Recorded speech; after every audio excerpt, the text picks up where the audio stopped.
Good morning, Rolando Church. Glad you guys are here. Hey, summer is here. I see there's a lot of room, but don't worry about it. August, September's coming, and the room's going to get full again. So enjoy having extra space right now. Let me share 10 things that are off the wall that moms tell their children. Are you ready for this? Okay, this is going to be good. Okay, here's number one. Things off the wall that are kind of iffy that moms tell their children. I don't care who started it, I'm ending it. Right? Like, moms are the whole entire justice system. They're just like, boom. Here's number two. This house isn't a hotel. All right, so I have 3 boys at home, and that's exactly what they do. They sleep, they eat, and they leave. It's like, this is not a hotel. Okay, number 3. Don't make me turn this car around. And you know that she will, right? Because you've seen her throw a shoe across the room without flinching, right? So you're like, oh, she will. Okay, number 4. I can smell lies. So kids, those of you kids that are in the room, moms, they have a built-in lie detector technology. So don't lie to your parents. Okay, number 5. If you're going to act like a clown, go join the circus. And all of a sudden the kids are like, that's actually a really good idea. They start questioning their future. Number 6, I hope you have kids just like you, right? Like, how many of you said that? How many of you heard your mom say that? It's the most loving curse that has ever been spoken. Number 7, I brought you into this world and I can take you out. Now, this is said with love, but usually also a wooden spoon in one hand or the famous chancla, right? So here's number 8. One day you'll thank me. Usually that's said with them like kind of like rubbing your ear a little bit too tight, right? Like, one day you will thank me. How about this one, number 9? Were you raised in a barn? You're like, I left the door open one time. Here's the last one. I don't care if it's not cool, you're wearing it. And that's when kids show up to school wearing a jacket like they're ready for the Arctic. Like, you know that's what happened right there. But I just wanted to share something light and fun with you guys. Now, moms are the best. Moms are the best. My mom is turning 80 years old this year. She lives in Brazil. And it doesn't fail, though. Every time that I talk to my mom on the phone, she asks me this, Christian, how is your health? And I'm like, I'm healthy. My health is good. Are you sure? Because sometimes your health is not good and you don't tell me. I'm like, my health has been good. I tell you. She's like, okay, I know how San Diego is. It gets cold at night. Make sure you wear a sweater. Because I remember seeing you when it's cold and you're not wearing a sweater. I'm like, okay, Mom, okay, I will, right? So here's the thing. I am already an adult, and I have kids who are becoming an adult. I haven't lived at home for almost 30 years, and yet my mom tells me to wear a sweater at night because it's cold. And you know why that is? It's because no matter what age I am, and I'm old enough to remember that MTV used to play music videos. That's how old I am. But no matter how old I am, I will always be my mom's child. Isn't that true? Right? So we are in the series on the 10 Commandments called How Free People Live. And we're looking at the 10 Commandments and the ways that the commandments, as we obey them, as we follow them, it allows us to live as free people. That was the whole goal of the 10 Commandments. It wasn't to put you in a prison, but it was to give you protection so that you could live free under God's blessings and grace. So the 10 Commandments talk about our relationship with God and our relationship with others. And today, we're talking about this commandment that has to do with parents and with children. And I mean children of every age. Today we have our middle school students here with us. Can we give it up for our middle school students? Woo! Yeah. And we're looking at the 5th commandment, which says this. Let me read it to you. Exodus 20, verse 12. It says, honor your father and your mother, so that you may live long in the land the Lord your God is giving you. So we are right in the middle. This is the fifth commandment. And the first four commandments, they have to do with our relationship with God, and they are often referred to as the vertical commandments. The last six commandments, they have to do with our relationship with one another. That's why they are often referred as to horizontal commandments, right? So if you didn't know that, now you know. However, the commandment that we're talking about today, the fifth commandment, functions as a bridge between the first four and the last six. Because even though it has to do with our relationship with others, honor your father and your mother, it's the closest relationship that parallels with the relationship that we have with God. That's why it's a bridge commandment. In fact, many Jewish scholars of the Torah, which is the Hebrew Old Testament, which is the Old Testament that we have in your Bible, most Jewish scholars, they divide the commandments instead of 4 and 6, they divide it into 5 and 5. This is why. Because they believe that this commandment to honor your parents, it's viewed as the commandment that is a duty to God. That's how important it is. So even though it's a commandment, a horizontal commandment, how we relate to others, they view as so important that we do it not for the sake of our parents, we do it as a duty to God. That's why they're like, we'll put that fifth commandment with the first four. Very interesting. Now, we all know that the idea that our relationship with our parents is like our relationship with God can be a double-edged sword. Here's why, okay? If your dad was awesome growing up, if your dad was kind, then you're probably encouraged by the description of God as your loving father. On the other hand, if your dad is quite a bit less than awesome, a bit less than loving, a bit less than kind, maybe even absent or abusive, then the idea of God as a father is really scary. And that's why it gets complicated. Our relationships with our parents, they form us in very significant way.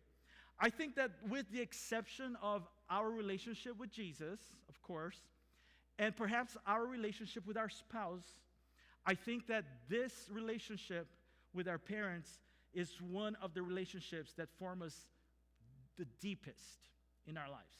So when we attempt to navigate the challenges of not just understanding, but honoring our parents, we're swimming in the deepest emotional waters because all these emotions begin to come up to the surface.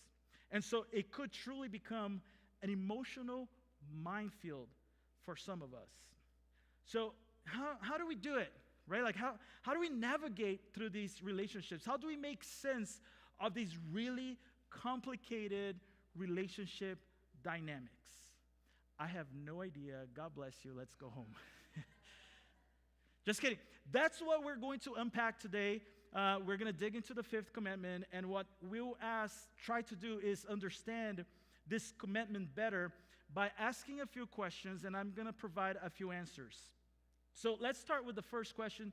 These questions are on your app. If you download the app, you can. If you don't have the app, just put your phone next to that orange tag in front of you. You can download the app, or you can write these down in your journal. But here's the first question. Who is this commandment addressed to?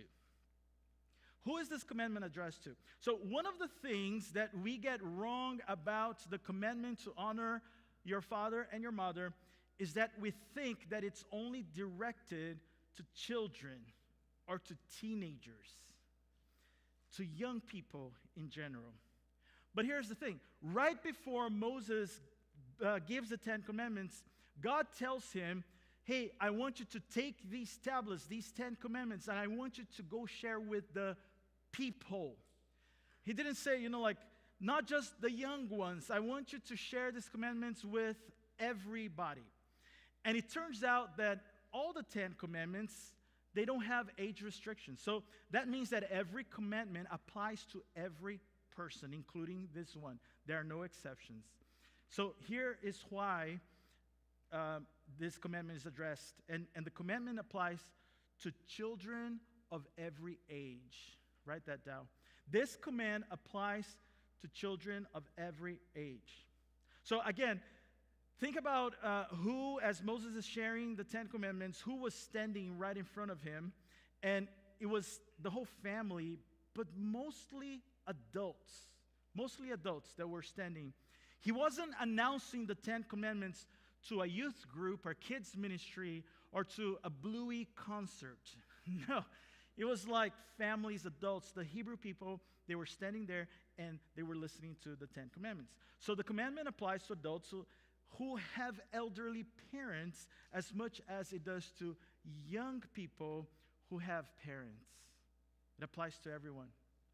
He's saying this to anyone of any age who has parents and even elderly parents, because back then, in that culture, in that society, they didn't have pensions.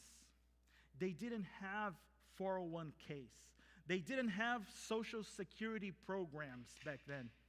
At the time, the retirement plan was entirely dependent upon adult children caring for their aging parents. And that's why this commandment was so important.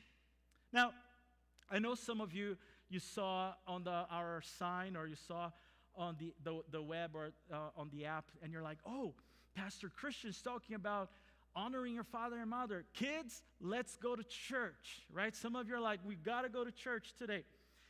But here's the thing. Even though the middle school students are here today, this commandment right here is for all the kids, all the teens, all the young adults, and even for you who is a mom and a dad, but you have a mom and a dad as well. So you have to honor your parents as well. It's not just for your children, it's also for you. And by the way, like, I'm saying this not because it's my opinion, like, oh, this is what I think. No, when you look at the Old Testament scholars, they believe the same thing because there's so many scriptures in the Old Testament that talks about this. So, for example, if you read Proverbs chapter 30, verse 17, it says this: "The eye that mocks a father, that scorns an aged mother, will be pecked out by the ravens of the valley, will be eaten by the vultures." Wow. So pretty much this Bible verse is saying, if you scorn your aged mother, birds will poke your eye out and eat it. Now, I bet you will not find this Bible verse written on a wooden sign at Hobby Lobby. I guarantee you, you're not going to see this at that store, right? But did you notice that the verse says your aged mother? So that's obviously a mother with adult children. So this commandment applies to everybody. One more thing that I want to point before we move on is the fact that these scriptures, they mention both the father and the mother. Now, in the culture and the context of that time that we read in the Bible, it would have been a lot more common for them to say, honor your father and not include the mother, because fathers were the ones that had all the power and all the authority. But God specifically mentions the mother because he wants to make sure that mothers are deserving of the same honor as the fathers. That's super important. And okay, so if now that we understand that this commandment applies to everyone, why does it matter so much to God? Why is this commandment so important to God? Because think about this. Of all of the things that God could have told us, the most important things, he chose 10 things. Why is this one? Why did it make the top 10 things, most important things that God wanted us to know and live by? And not only that, but this command to honor your father and mother comes before the command to not murder. You think like murdering is right, like serious. Well, this one gains priority. Why is it so important to God? Here's why. First, in the kingdom of God, every life has value. Every life has value. Genesis chapter 1:27, when it's describing God's creation, it says that God made men and women in his image. They were made in God's image, which means that everyone has inherent dignity, intrinsic value. And so that means that our parents were made in the image of God, and therefore they deserve respect and they deserve honor. Here's the second reason. Because families are the foundation of society. Write that down. Families are the foundation of society. A strong and healthy society depends on families that are stable, families that are working well together. And that's why God makes this commandment such a big deal. He's like, in fact, he adds a promise to this commandment. And this is referred to many times as the first commandment with a promise. It's the first commandment that God gives that is attached to a promise. And I'm going to read the same commandment from the book of Deuteronomy. So we read earlier in Exodus. I don't know if you knew this, but the Ten Commandments, the story is told in two books, Exodus and Deuteronomy. Look and see the same assurance that he gave us in Exodus, he gives us in Deuteronomy. He says, honor your father and your mother, as the Lord your God has commanded you, so that you may live long, that it may go well with you in the land the Lord your God is giving you. So, is God saying that whoever honors their father and mother will live to be 80 or plus years old? No. I think that that's misreading the text, because we all know people who honor their mother and father and yet they died young, or people that did not honor their father and mother, they ended up living long. So what is this promise about? The assurance that he gives us, the promise that he gives us, is that if each of us honors our parents, it's going to lead to a stable, healthy family relationship, and those relationships are going to lead a stable, healthy society, and it's going to be good for everyone. That's what the promise is. And by doing that, we create this context in which all human life can flourish and grow. And that's how we can live long in the land that God has given us. So breaking family relationships ultimately breaks down society, the core values of society, the core values of our culture. But building family relationships leads to a better society for everyone. That's why he gives us that promise. And maybe by now you're like, okay, that's great, Pastor Christian. You did your homework this week. But my question is, how do I honor my parents? What does that look like? What does that mean, right? So let's answer that question. What does it mean to honor? Well, here's the first answer. That honor is the demonstration of respect. To honor someone is to demonstrate respect. There's a great story in chapter 2 of the book of Luke, the Gospel of Luke in the New Testament, and it has to do with Mary and Joseph, who are Jesus' parents. And so they bring Jesus. Jesus is 12 years old. Any 12-year-old here? Let me see. Anybody's 12? No? All right. So Jesus is 12 years old. They bring him to the city of Jerusalem for the festival of the Passover. So there were tons of people in the city to celebrate that festival. And then after the festival was done, they head home back to Nazareth, right? That's where Jesus lives. Except that Jesus stays behind in the temple in Jerusalem, and Mary and Joseph, they didn't notice it. And before y'all are like judging Mary and Joseph, like, how could they have left their son behind? Well, I want to publicly state that like, I don't think you're really a parent until you leave your child behind somewhere. That's the mark of a true parent, okay? We've all done it. And if you're looking at me and you're like, no, I haven't, for those of you who are self-righteously saying, like, I haven't done it, let me say, there are only two kinds of parents, all right? Two kinds of parents. Remember this. Those who will admit that they did leave their kid behind, and those who are lying, all right? And I say that because I have left my kid behind, and I'll tell the story because you're probably curious to know what happened. So, my youngest, Isaac, was probably 2 or 3 years old. I don't remember.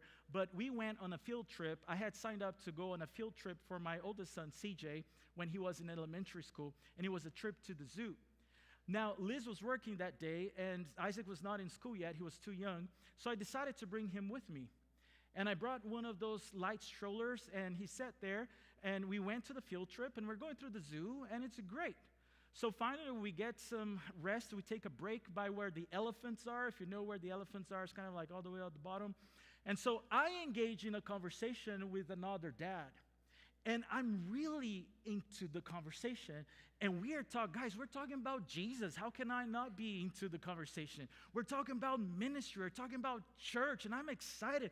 And I'm having this conversation with him, right? And then we take off. We're like, okay, let's go, right? So we go, and we're going up the hill, and I'm pushing the stroller up the hill, right? And still talking to my friend. And then I hear, we're kind of like in the back of the group. Everybody's up the hill, and we're kind of in the back. But I hear someone behind me, a little kid, Mr. Castro, Mr. Castro. And I'm like, what? So I turn around, and she's like, did you forget your kid behind? And I look, and I'm like, I look at the stroller, empty. I've been pushing an empty stroller for about 10 minutes, never realized it. So I look, and the other dad has Isaac's hand, walking him, and Isaac's just crying, right? And I felt so bad. I'm like, I'm the worst father ever. And I'm like, good thing we were in the back, so nobody knows, right? Nobody knows. Well, so I thought. We get to picnic tables, time to eat lunch, and as I'm eating my lunch, the teacher comes, and she says, so, Mr. Castro, I heard you left your kid behind. And I'm like, puro chisme, like, gossip travels fast, right? So I just want to say that after that, there was a new rule for our field trips, and it's named after me, all right? And the new rule after that trip was that siblings of students are not allowed on field trips anymore at that school. So I take all the credit for that. But anyway, going back to Jesus. This is about Jesus, right? So his parents go back, and they find Jesus in the temple. 3 days later, can you imagine, like, they were looking for Jesus for 3 days. Imagine how stressed Mary was. And this is the interaction. We find it in Luke chapter 2. Mary, his mother, said to him, son, why have you treated us like this? Your father and I have been anxiously searching for you. And here's Jesus' answer. Why were you searching for me? He asked. Didn't you know I had to be in my father's house? But they did not understand what he was saying to them. Then he went down to Nazareth with them and was, what's the next word there? Obedient to them. Well, Mary found Jesus, the Son of God, the Messiah, right? And she's pretty much said, like, Jesus, how could you have done this to us? Now, Jesus, he could have, as a teenager, preteen, 12-year-old, he could have said, woman, like, do you know who I am? Perhaps you recall, right, the angels singing at my birth. Maybe the star going over the city of Bethlehem. And does the phrase 3 kings mean anything to you? I'm kind of a big deal, woman, right? I don't need to do what you say. But that was not his answer. That's not what he said. That's not what he did. He explained where he was, but then he went home with them, and he was obedient to them because he decided to show them honor. The word honor in the Old Testament that's used here in the commandment is the Hebrew word kavod. Now, you know what the Hebrew word kavod means in English? Anybody? It means honor. but it also means, like literally, if you were to literally translate it, it means to be heavy, to have weight, right? Like heavy. This idea is that, like, God gives great weight, and we should give great weight into how we honor other people. That's how important that is. And I recognize sometimes it gets complicated, like I mentioned before, right? If we have a difficult relationship with our parents, it could get really complicated. How do we navigate these issues with our parents or even grandparents when they have done things, either to us or to others, that hardly seem worth honoring? What do we do then? And I think it's important in those cases that we understand not only what honor is, but what honor is not. All right, so here you go. First, honor is not unconditional obedience. It's not. Honor is not unconditional obedience. That means God isn't asking you to blindly do everything that your parents say. If you're asked to do something that is wrong, something that is unethical, something that is immoral, or something that violates God's word. In the book of Ezekiel, God specifically tells children to not obey their parents when their parents were asking them to engage in idolatry. Take a look, Ezekiel 20, it says, I said to their children in the wilderness, do not follow the statutes of your parents or keep their laws or defile yourselves with their idols. I am the Lord your God. Follow my decrees and be careful to keep my laws. So that means showing honor doesn't mean that you do whatever they want you to do, being that you know that it's wrong. Additionally, honor does not excuse abuse. Honoring your parents doesn't mean that you tolerate or excuse abusive behavior. That's not what honoring means. And that brings up a very difficult question that I know that some of you might be wrestling with, especially today as we're talking about this. So, how do I deal with all of this if my dad or my mom, they were or they still are abusive or difficult to honor? And here's why. Because the fifth commandment doesn't seem conditional. It doesn't say, honor your father and your mother, like only when they are honoring or when they deserve honor. No, it's not based on condition. So it seems that we have to honor our parents even when they're dysfunctional parents. So here's the question. How can you honor a dishonorable parent? For those of you who are wrestling with this tension, I'm going to give you 3 quick distinctions, and I want to make sure that you hear this so it can help you navigate these waters. So here's the first one. We must understand the difference between honor and relationship. Honor and relationship. So if your parents' behavior is abusive, manipulating, damaging, toxic, dysfunctional, dangerous to you, you can still honor them without having an ongoing relationship with them. All right? To the best of your ability, you can speak kindly to them and you can speak kindly about them to others. You can keep your cool when they lose their temper, or you can pray for their encouragement and well-being. And if they're not believers, you can pray for their salvation. But that doesn't mean that you have to be at their house on Christmas morning and pretend that you're best friends. You don't have to do that. Now, we should also understand that honor, not only, there's a difference between honor and relationship, but also honor and agreement. Honor and agreement. Very interesting. A recent study found now that approximately 1 out of 5 people have become estranged from a family member because of politics. So if 1 out of 5, you probably have a family member who became estranged because of politics. And so you and your parent may disagree. You may disagree on politics, matters of faith, culture, how to raise your own kids, right? But regardless what you disagree about, you don't have to be at war with them. So you can disagree without being in this constant conflict. And the key is to honor who they are, not what they believe. So you honor them as parents, the ones who gave you life. And lastly, it's important to know the difference between honor and enabling. Honor and enabling. Some of you have a parent that's living with addiction or is engaging with unethical or even criminal behavior. And honoring them doesn't mean that you enable any of that. You don't. You can and you should draw lines, right? You should put a fence and have clear boundaries for what will and what won't be possible in your life.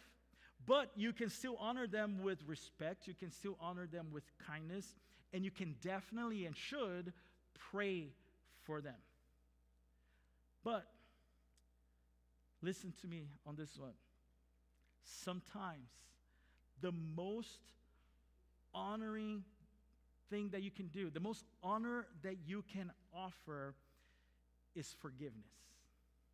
Is forgiveness. Because it represents an immense gift and an immense sacrifice on your part.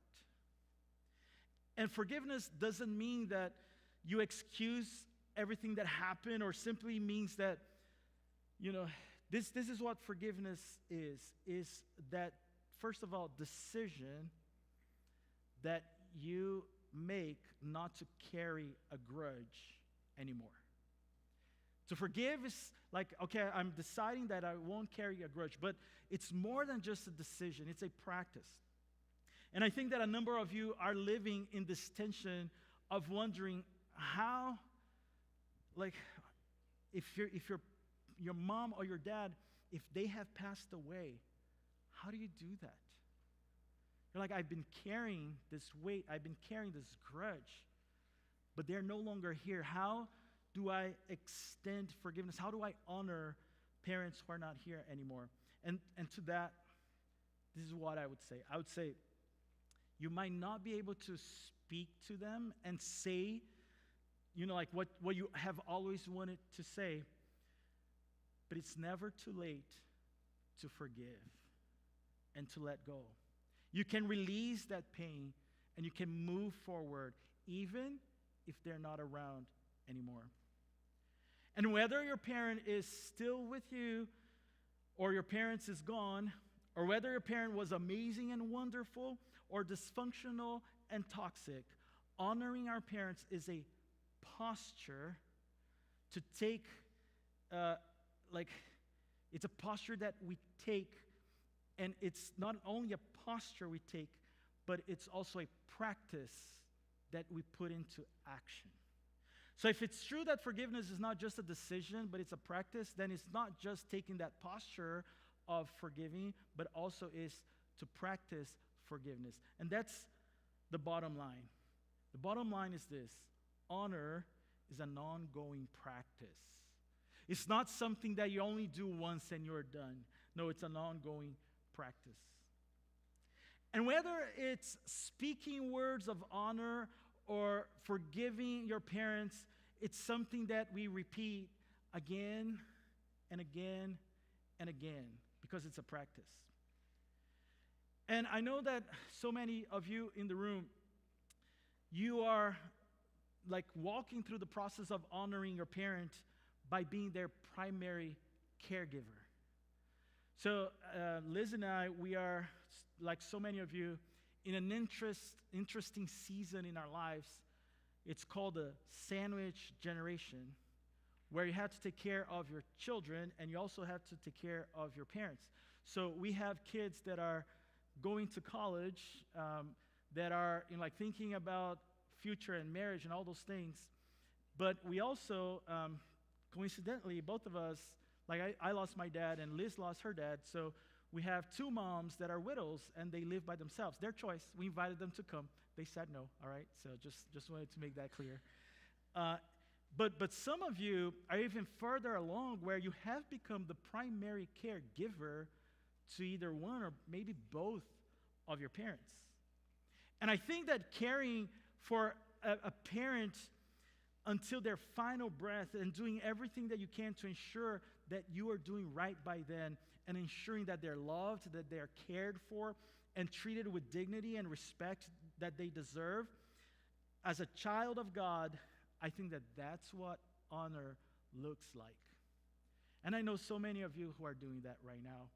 I know someone who couldn't be here today, Raul, for example, who is taking care of his, I think now 99-year-old dad. And even though Raul has gone through surgery, he's joining us online today.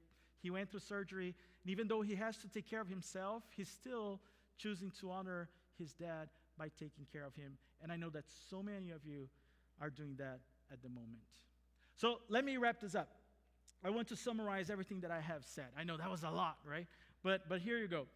I want to give you 3 specific actions, okay? So what do I do with everything that I have heard? First, if your parent isn't around anymore, speak good words about them to those around you, especially to your own children, in order to keep their memories alive.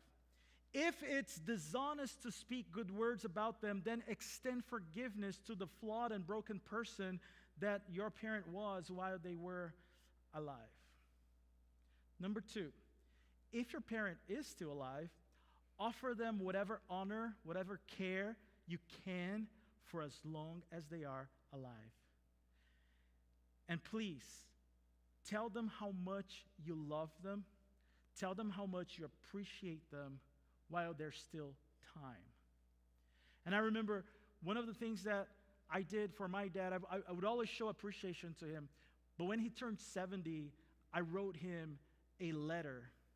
And in that letter, I wrote everything that I could remember that he ever taught me, that he ever did for me, that he ever encouraged me. It was a really long letter. But I wanted him to know while he was still alive how grateful I was, even for the smallest thing that maybe he forgot or he didn't even realize, but that made a huge difference in my life. And I encourage you to do that. If your parent's still alive, let them know. And if you can't do that, then offer them forgiveness. So that's something that you can do while they are alive. Don't wait. Do it today even, if you can. Here's the third and last thing. For all of us who are parents, okay, now I'm speaking to parents here in the room. Let's be the kind of parents that our kids will want to honor and respect. And when we make mistakes, we will, all right? I guarantee you, we will. Let's be quick to apologize. Like, raising 3 boys is not an easy feat. It's full of smelling feet. I just came up with that. It wasn't on my notes. And time again, I find myself asking for forgiveness, apologizing. And I'm like, this is my first time being a parent, Even though now I'm my 3rd child, I should have known better, but I still mess up. And you know what? You will mess up. I'm going to still mess up. But you have no idea how powerful it is for you to humble yourself and for you to tell your children, I messed up, I was wrong, please forgive me. And even if this is something that happened a long time ago, and you've been carrying that with you, there's still time for you to do that. Apologize, be quick to repent. So I want to pray a blessing, and so I want to pray a specific blessing. And so if you are a parent or a grandparent here, online, at home, I want you to stand. So stand with me if you are a parent or if you are a grandparent. There's a beautiful blessing in chapter 6 of the book of Numbers that God gave as a blessing to the people of Israel, and I want to give that same blessing to you. All right? So grandparents, stand, put your hands like this in a receiving posture, because I want you to receive this blessing that has been passed down from generation to generation. And I join generation after generation, offering this blessing over each and every parent and grandparent in the room right now, okay? So this is the blessing. Receive it. The Lord bless you and keep you.